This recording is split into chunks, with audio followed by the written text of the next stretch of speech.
Hey everybody, coming to you from beautiful Herzliya, where we're presently here, although by the time you see this, I'll be back in South Florida. At any rate, we are coming up to Rosh Hashanah, and we know the main symbol of Rosh Hashanah, where everyone shows up for this part of the service, is the blowing of the shofar.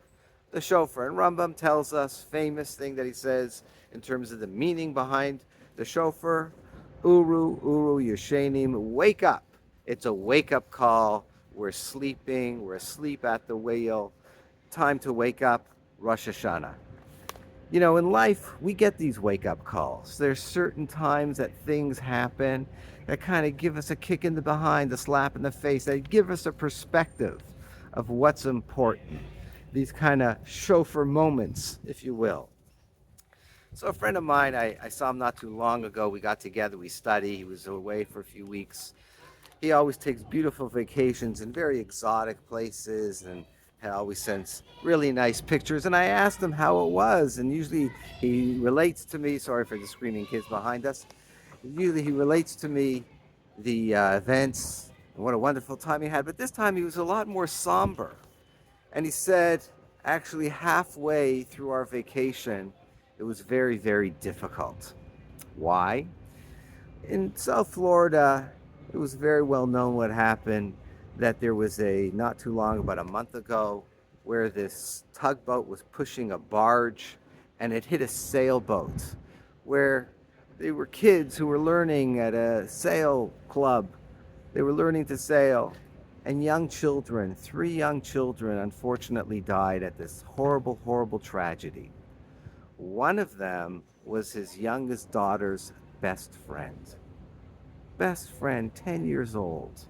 And he told me, had he not been on vacation, these two are they're connected at the hip. They're very, very close friends. She would have been on that boat. She would have been on that sailboat that got hit by the barge that killed these young people. And so it was a wake-up call for him. It was very sobering. It obviously interrupted his vacation, but it gave him a whole different perspective on things.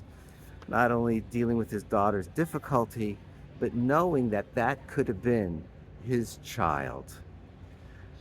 On a similar note, here in Israel, you know, the taxi drivers, you always learn something from the taxi drivers here. And when we came in, we landed last week and we're in the cab. So we got here, we landed around 7 in the morning. By the time you get out of the airport, your luggage, help my daughter get off to her seminary. So we're in the cab during rush hour. And there's one point when you come into Herzliya at this beautiful hotel that we stay at Harrods, all the traffic kind of converges and it all comes together at one point. And so you have to wait like 3 or 4 times for the light to cycle through before you can finally get through that intersection. And it takes, you know, after a long flight, you're tired, you just want to get to the hotel already. And a bit impatient. So I mentioned to him, you know, Mechakim, we're waiting here a long time here. Like we're 5 minutes to get through this light. So the driver responds, the hostages have been waiting for much longer. The hostages have been waiting for much longer. Kick in the pants, slap in the face, chauffeur call. Perspective.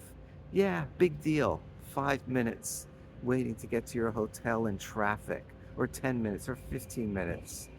There are poor Jewish souls that have been waiting for close to 2 years to come home. Shofar is to wake us up, to give us a perspective of what's important, what's crucial, what really is important in life. This week's Parsha, Parsha Kitavo, one of the mitzvahs, and not a lot of mitzvahs, but one of the mitzvahs is lehidamut bidrachav, to be like God. Be like God. How can you be like God? God's all powerful. God creates the universe. You know, if there's a mitzvah, be like Superman. I can't be like Superman. I can't fly. I don't have X-ray vision. I don't have heat vision. No, what it's saying is that Talmud tells us, Jewish tradition tells us, just as God is merciful, just as God is kind, just as God is just, just as God is holy, we should do the same. The shofar gives us wake-up calls, those moments that we have to realign ourselves and refocus ourselves, or those events that realign and refocus ourselves on what's important. And this mitzvah is telling us to do it on an ongoing basis. Those moments are a kick in the pants, they're like a motivational thing. Get it going, and then we got to go on our own. I'll give you a little mushel that just came to mind. I rented a bike here, an pedal assist bike, an electric bike, which, unlike the one that I have at home, this one has a throttle. So you press it and it goes even if you're not pedaling. So I didn't really use it because I wanted to pedal. I want to get the exercise. But when did I find myself using it? When I'm at a stop sign, when I'm at a light, especially if I'm going uphill. Then I would put it on, get moving, and then I would like kind of pedal away. That's what the chauffeur is. That's what those moments are. They're like that throttle. They're like to get you going. And the mitzvah to be like God, that's you pedaling yourself now. Now you have to focus on staying what's important, being merciful, being kind, making sure your everyday actions are godlike in all our interactions each and every day.